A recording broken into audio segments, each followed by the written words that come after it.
So this might sound a little crazy, but I really love the original Pacific Rim. It came to us from our good old friend and monster lover, both figuratively and very literal, Guillermo del Toro.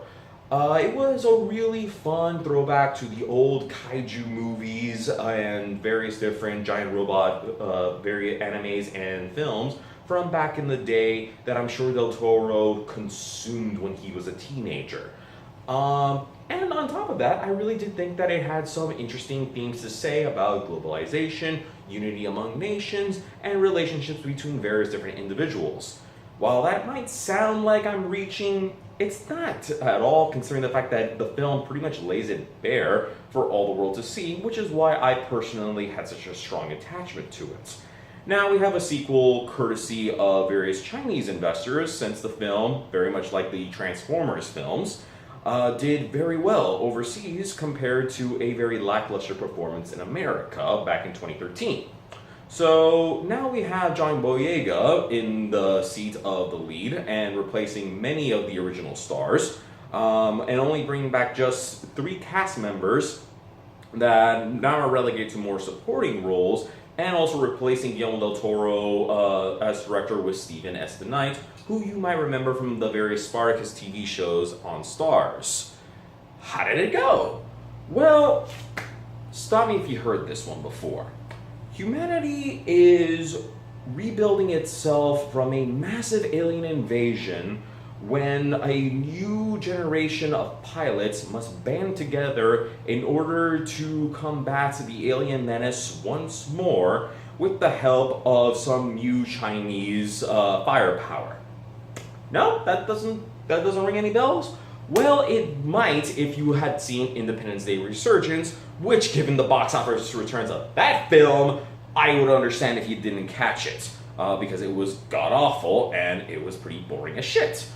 Nonetheless, Pacific Rim Uprising doesn't really rip that film off all that much.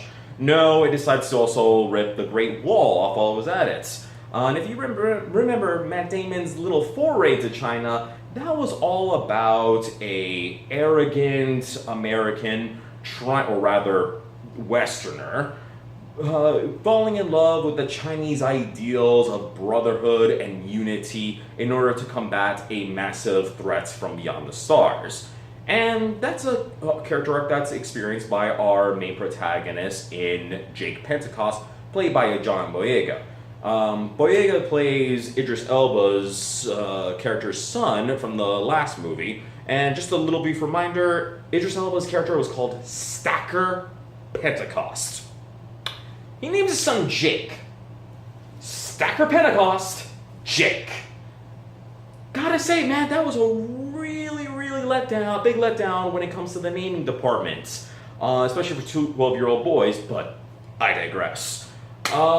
Regardless, Boyega does a really admirable job as a lead compared to Matt Damon in The Great Wall. For one, Boyega's actually excited to be here, and he certainly tries to exude as much charisma as possible every time that he's on screen. He's never sleepwalking. He tries to also be a little bit more cavalier, be a little bit more personable, and just he's just fun to be around. You want to like this guy, and he's great. He says all his lines very well. I just wish that he wasn't the only character that we were around, because the film bombards you with tons and tons of characters played by a wide variety of very good young actors. But the problem with the film's script is that it doesn't give you any time to appreciate any of them. There's this whole rivalry made up between John Boyega's character and Scott Eastwood's character. And Scott Eastwood plays the same character that he's been playing in every single role that he's been given since he's Clint Eastwood's son. That is to say, a ramrod stiff soldier. And yeah, whatever. But the problem is that they don't give him anything to work off. We have no idea what he's like, what he dislikes. We don't even know what's his goal in all of this. And then you have various other characters returning from the original film, like Rinko, who played Mako Mori. And the problem is that she basically amounts to a cameo in the film. You do have other people. You do have other people on hand that do inject a little bit more personality in their roles, but it's just underwritten. Honestly, I had trouble recalling any of these characters' names. I had to really look up on the IMDb list to just make sure who was actually here. And on top of that, the weirdest part about the film is that it keeps forcing you to just say like, hey, wasn't this a great piece of emotional development? No, because you cut out any sort of a relationship that we could have seen between these various characters. Look, we love the Marvel films because it gives us an opportunity to watch these various different characters that we've come to know over these various years interact with each other, fight against each other, not just in terms of this, I'm talking in terms of morality, of personality, because that's what's interesting. That's what gets people back into the theaters, and that's why people love the Marvel films. It's why it took 6 weeks for Black Panther to get knocked off the #1 spot on the US box office list, because people adore these characters.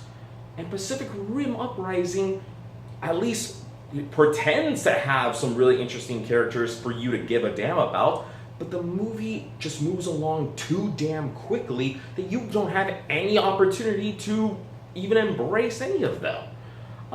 It's all in service of the action, which is probably the only area of improvement that this film has over its predecessor.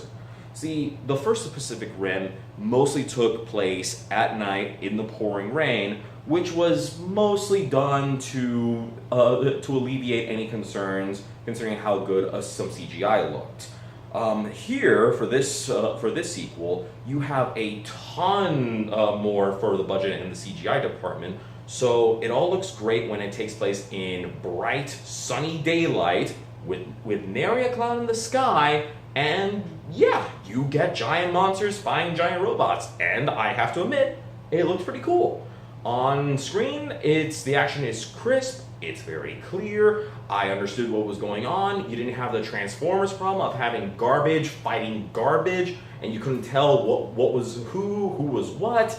The robots are have a very distinct color palette, the monsters have a very distinct color palette, and you can tell like who's the good guy, who's the bad guy in each and every sequence. Now, we don't give a shit what's happening because, once again, the character development is nil.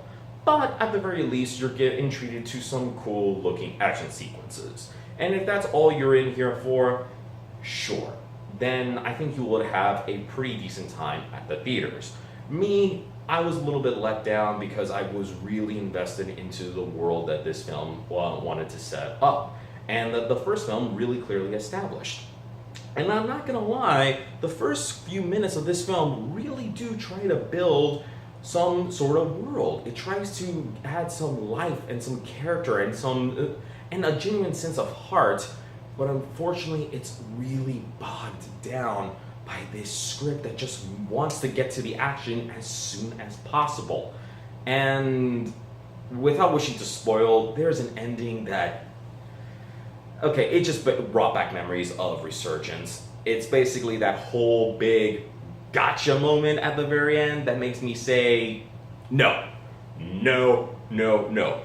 Granted, we know that Pacific Rim 3 is now coming because the film did very well in China, but right now I just feel tired by it. I really do hope the sequel really tries to craft a little bit more character and allows us to give a shit about these characters next time around, because for now, I'm gonna give this a decent 2 out of 5 stars. If you want to catch it in theater, knock yourselves out, but I think you'd have more fun with this on a streaming service when it comes out on Netflix or Hulu. I'm Christopher Hadamio, and I will see you at the lobby.